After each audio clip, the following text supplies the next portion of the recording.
When the clock strikes midnight, time will be up for Congress to avert a shutdown. That's where we're starting the 7 from the Washington Post. I'm Hannah Jewell. It's Tuesday, September 30th. Let's get you caught up with today's 7 stories.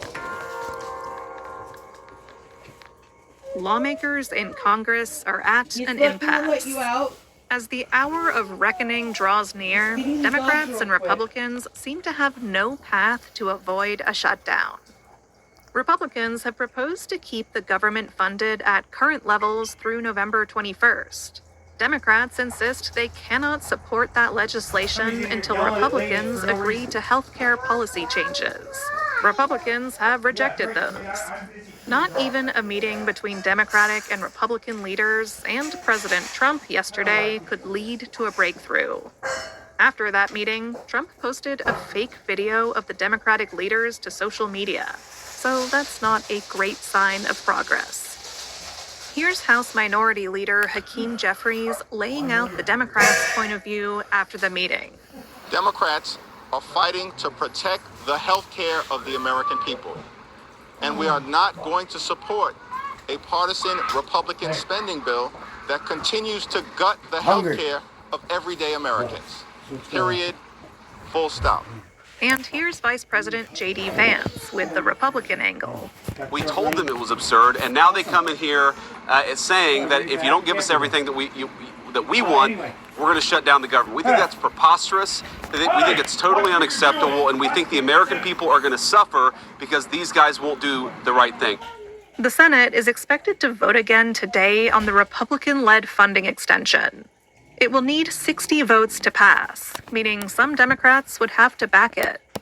If there is a shutdown at 12:01 a.m., the White House Budget Office has warned that the Trump administration might move to lay off workers. And hundreds of thousands of federal employees would be furloughed or have to work without pay. Our second story is a Post exclusive. Military leaders have raised concerns about Defense Secretary Pete Hegseth. Later this morning, Trump and Hegseth are expected to address hundreds of senior U.S. military officers in a highly unusual meeting. The meeting was called suddenly and unexpectedly by Hegseth last week, summoning the top brass from around the world to Quantico, Virginia. It has raised concerns about the possibility of mass firings or a reorganization of the military's command structure. And Hegseth will be addressing some skeptical military leaders. According to 8 current and former officials who spoke to the Post, military leaders are seriously concerned about some of the administration's proposed changes to defense strategy. If you want to follow along, Trump and Hegseth's speeches to top brass will be available to watch on our site and YouTube channel later today. Number 3. Israeli Prime Minister Benjamin Netanyahu agreed to a U.S. plan for Gaza. President Trump met with Netanyahu at the White House yesterday for more than 2 hours. The result was Israel's sign-off on a new U.S.-backed deal to end the war in Gaza. The plan would entail an immediate ceasefire, the release of all hostages held by Hamas and some Palestinian prisoners held by Israel, among other steps. Netanyahu's approval was a significant moment, but serious issues remain. Foremost among them is that it is not clear whether Hamas will agree to a deal that would lead to its disarmament and potential exile from Gaza. If Hamas does not agree, Trump said Netanyahu would have his full support to, quote, do what you have to do. Call me, idiot. Yeah, well, I ain't buying no edibles unless I see Number 4 is another Post exclusive, and a hard one. Children died while waiting for medicine after Trump's pause of foreign aid.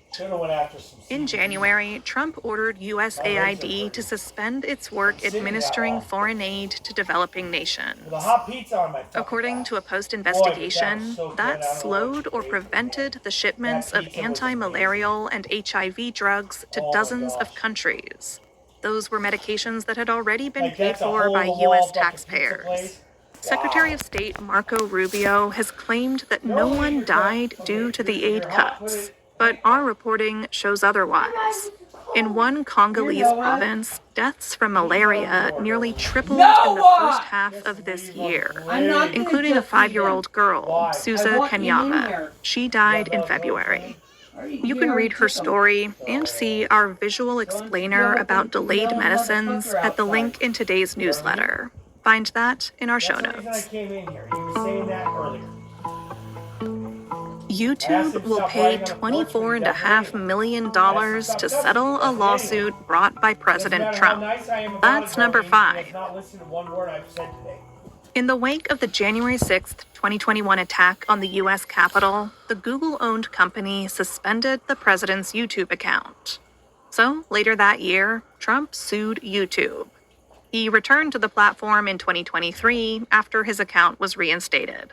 Now, $22 million of a settlement will go to the construction of a new White House ballroom. That's one of the president's pet projects. The rest of the money will go to other plaintiffs who accused YouTube of censoring them. This settlement follows several others like it this year, in which social media companies have paid for their decisions to suspend or block Trump's accounts after the Capitol attack. Meta paid a settlement of $25 million, and X, formerly Twitter, ended up paying $10 million. The president has also received settlements from news and entertainment companies after suing them over their coverage. That has raised concerns about press freedom. Number 6. U.S. workers keep dying from extreme heat. According to Labor Department data, high temperatures kill dozens of laborers and injure thousands more each year. And it's likely those numbers are underestimates. Now, new research, which got workers to swallow pill-sized thermometers, has shown how working in high heat could be affecting their health and impacting their internal organs. Heat can be especially damaging to kidneys. The data showed how regular rest breaks can stop people's bodies from getting dangerously hot. But the U.S. has no national heat protections to keep workers safe. A federal rule that the Biden administration had been working on now faces uncertainty. Hey, knock it off! Hey! Number 7 is an idea I will be stealing. Some parents are bringing back landlines to steer their kids away from smartphones. If you are as old as I am, or older, you will remember the pleasures of chatting to your best friend for hours on an old-fashioned phone, until your parents kicked you off. Now, that vintage piece of technology is making a comeback. A rising number of parents are worried about what screens and social media are doing to their kids. But they still want their children to have the freedom to call their friends and get the latest gossip. And to call 911 if they need to.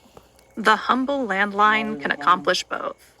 One company says it has sold tens of thousands of analog phones across North America. So, to any teens out there, give the landline a try.